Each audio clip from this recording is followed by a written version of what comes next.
All right, beautiful people. This is your rhyming realtor Andre on video to greet you and ready to meet you. I'm so excited. So today we're going to go over a quick presentation discussing the NAR settlement that just went into effect August 17th, this past Saturday.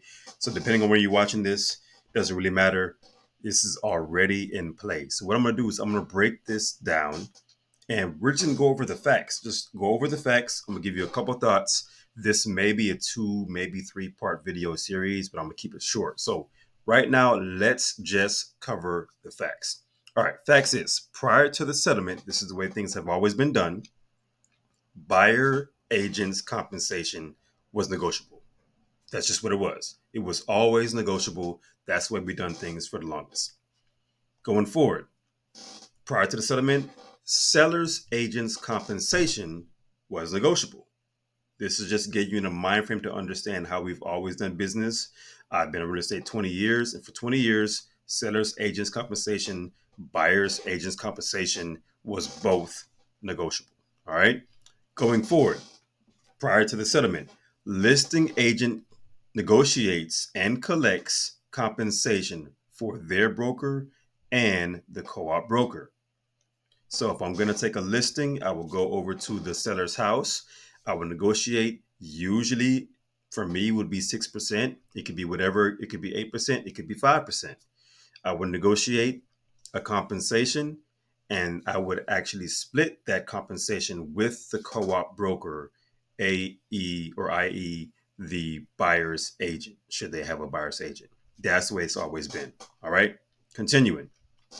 New rules. This is how it's done now. These are already in place. This is post settlement, how things are being done right now. Again, we're just covering the facts. Post settlement, listing agent negotiates, collects compensation for their broker only. Again, listing agent negotiates and collects compensation for their broker only. So if I'm going on a listing appointment working with a seller, I am only responsible for negotiating and for collecting my compensation from my brokerage company. That's it. All right. Next, buyer agent negotiates and sets the expectation for their compensation. So, what does that compensation going to look like? Who is paying what? It is the buyer's duty and obligation to set the expectation to understand how am I getting paid when I'm working with a buyer? Now, what does that look like? I will cover that more in another video, but this video is going to be very short just to help you understand the facts of what's being in place right now in this current market post the NAR settlement. NAR stands for National Association of Realtors. So, because of this settlement, there is a nationwide settlement. It's not just Texas, it's not just the South, it is a nationwide settlement. We are all having to adhere to these new rules that are now in place. All right. Post settlement, this is a little bit different, not dealing with commissions, not dealing with compensation, but any and all MLS listing showings will have to be accompanied by a contracted licensee or agreement. What does that mean? That means that any home that's on the MLS that you want to see, you will have to sign an agreement with the realtor that you're working with to see that property.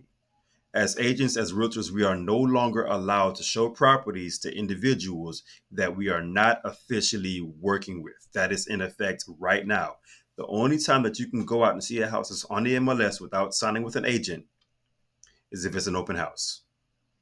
Other than that, you are required to sign an agreement with an agent.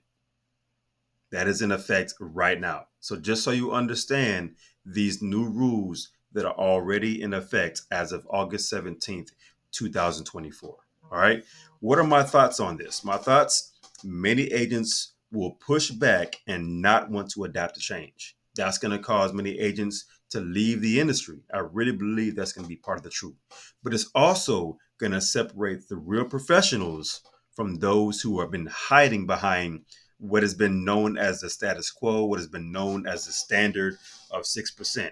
Now you're really going to have to work and set your value ahead of time so that people understand what they're paying and understand what you're getting paid, because it's all going to have to be transparent now.